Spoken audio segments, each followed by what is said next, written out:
Welcome to History Crossroads, where past meets present, and every story reveals a new path through time.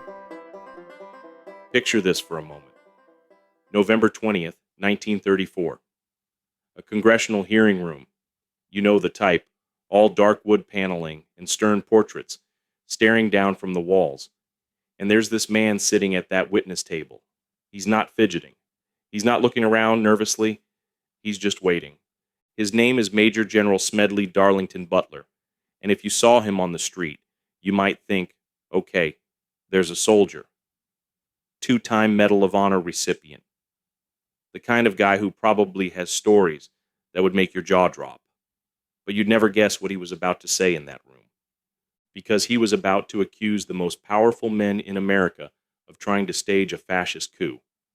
I'm Adam, and this is History Crossroads. Today, we're diving into the story of maybe the most dangerous Marine America ever produced. Not because of who he fought, but because of what he chose to say when he came home. You know, I've been thinking about this story for months now, and every time I tell someone about Smedley Butler, I get the same reaction. Wait, that actually happened? In America? Yeah, it did. So let's go back to the beginning, because Smedley Butler's story, it starts in the most unlikely place you can imagine. West Chester, Pennsylvania, 1881. Picture a quiet Quaker town. You know, white picket fences, Sunday dinners, people who believe violence is never the answer. His dad, Thomas Butler, was a congressman. Republican. The whole family was steeped in that old school public service tradition. And if you'd asked anyone in town back then, they'd have told you young Smedley was destined for the same path. Harvard, maybe. Law school. A nice, respectable career in politics. Smedley had other ideas. The kid was restless. You know the type. Couldn't sit still in church, always looking for the next adventure. And in 1898, when he was just 16, he did something that would change everything. The Spanish-American War was kicking off, and while his classmates were worried about algebra homework, Smedley was lying about his age to join the Marines. Can you imagine being that age and just deciding to go to war? I mean, when I was 16, I could barely decide what to have for lunch. But off he went to Cuba, and something clicked for him there. All that chaos, the danger, the adrenaline. He didn't just survive it, he thrived on it. Over the next 20 years, Butler became like, imagine if Forrest Gump was a Marine. But instead of accidentally wandering into historical moments, he was actively shaping them. The Boxer Rebellion in China? Butler was there. Panama Canal? Butler helped secure it. Nicaragua, Mexico, Haiti. Wherever America decided it needed to flex its muscles, there was Smedley Butler, leading the charge. And the stories. Oh man, the stories. In Veracruz, Mexico, he literally charged a fortified customs house with nothing but a pistol and a boat hook. A boat hook. Who does that? But that's how he earned his first Medal of Honor. The thing is, his men absolutely loved him. He wasn't one of those officers who stayed back at headquarters, sipping coffee while his troops did the fighting. Butler was right there in the mud with them. He knew their names, checked on their families, made sure they had what they needed. To them, he wasn't just a general. He was their general. Then came World War I, Belleau Wood. If you've never read about that battle, it was hell. Literal hell. Poison gas, endless artillery, men dying in trenches filled with mud, and worse. And Butler? He led his battalion straight through it all. His second Medal of Honor came from those hellish weeks in France. But here's what gets me about this part of his story. Butler genuinely believed in what he was doing. He thought, we all thought, that America was the good guy. That when we showed up somewhere, we were bringing democracy, stability, freedom. He was proud of every mission, every medal, every headline. What he didn't realize yet, what none of them realized, was that there were other forces at play. Corporate boardrooms making decisions that would send men like Butler to die for, well, we'll get to that. You know what's funny? After spending decades charging into gunfire, the thing that almost broke Smedley Butler was paperwork.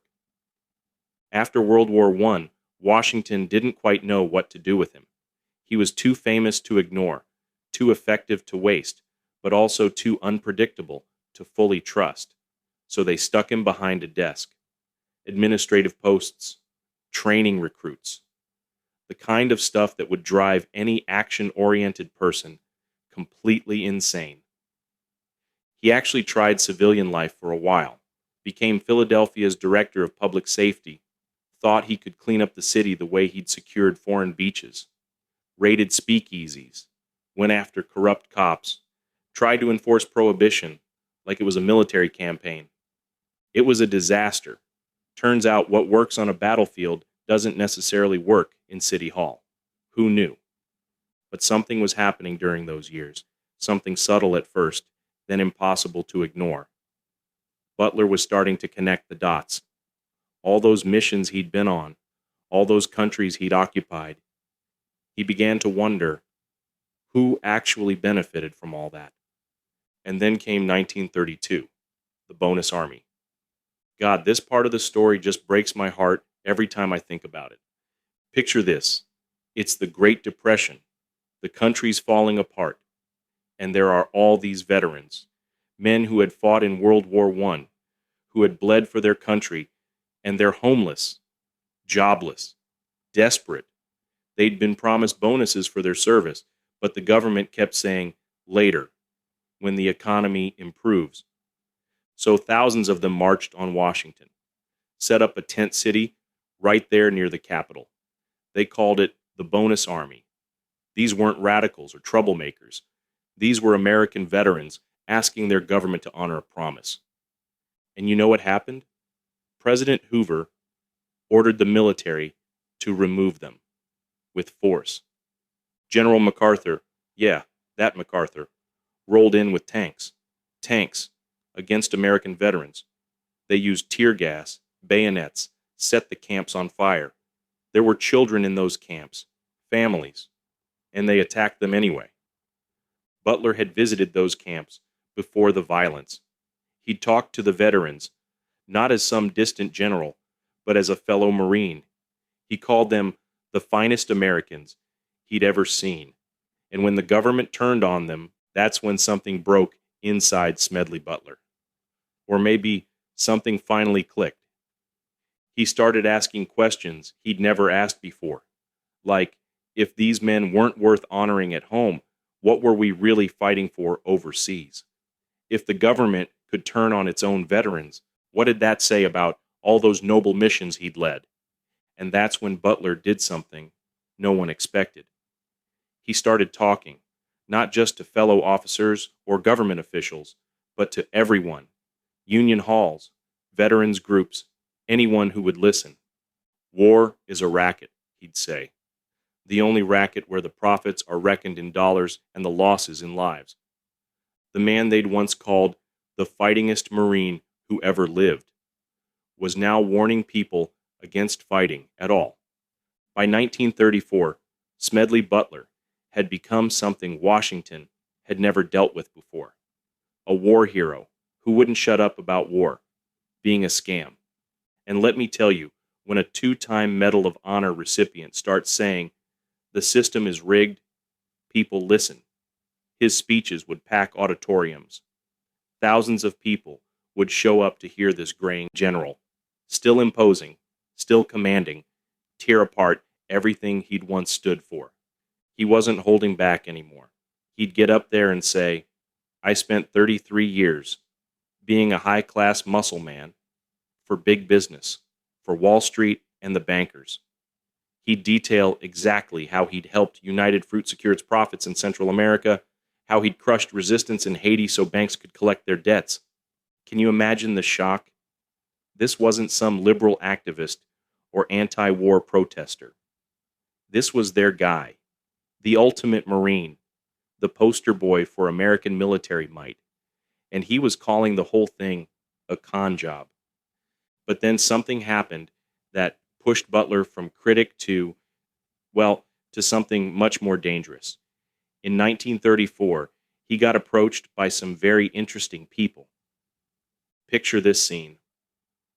Butler's at home, probably expecting another boring meeting with some veterans group when these well-dressed gentlemen show up. They're talking about how concerned they are about President Roosevelt's New Deal policies, how they think America needs stronger leadership. And then they make their pitch. They want Butler to lead an army, 500,000 veterans, in a march on Washington, not to support Roosevelt, but to replace him, install a puppet president who'd roll back all those pesky reforms that were cutting into corporate profits.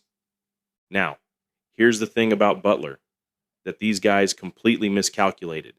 They thought because he was a military man, because he'd spent his career following orders, he'd go along with their plan. They figured he was their kind of guy, someone who understood that sometimes democracy needs a little guidance. They picked the wrong Marine. Butler listened to their whole pitch, nodded along, asked some questions, and then went straight to Congress and told them everything. The testimony he gave to the McCormick-Dickstein Committee was explosive. He named names, detailed meetings, described exactly how these wealthy businessmen and political operatives planned to overthrow the United States government. Some newspapers called it a conspiracy theory. Others acted like Butler had lost his mind.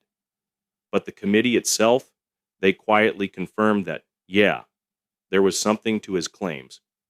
Some very powerful people, connected to companies like J.P. Morgan and DuPont, really had approached America's most decorated Marine about staging a coup.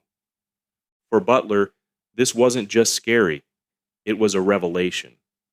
All those years, he'd thought the enemy was out there, in foreign countries, wearing different uniforms.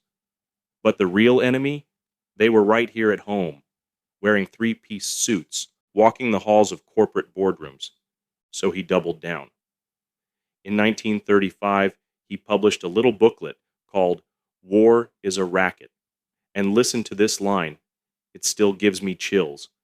I helped make Mexico safe for American oil interests. I helped make Haiti and Cuba a decent place for the National City Bank boys to collect revenues. He wasn't just criticizing the system anymore. He was confessing, admitting his role in it, taking responsibility for what he'd done, even as he warned others not to repeat his mistakes. Butler kept speaking, kept writing, right up until he died in 1940. He was only 58, probably wore himself out fighting this different kind of war. And you know what gets me? He could have stayed quiet, could have enjoyed his retirement, his medals, his reputation as a war hero. Instead, he chose to risk everything to tell the truth as he saw it. I think about that sometimes. What it takes to admit you were wrong about something that defined your entire life. What it takes to stand up and say, I was part of the problem, but I'm going to try to be part of the solution now. Smedley Butler died just before World War II began. He never got to see whether his warnings would be heeded, but his last speeches were prophetic. He predicted another global conflict was coming, and that it would be sold to the American people with the same patriotic propaganda that had sent him to fight in places most Americans couldn't find on a map. Today, people still debate Butler's legacy.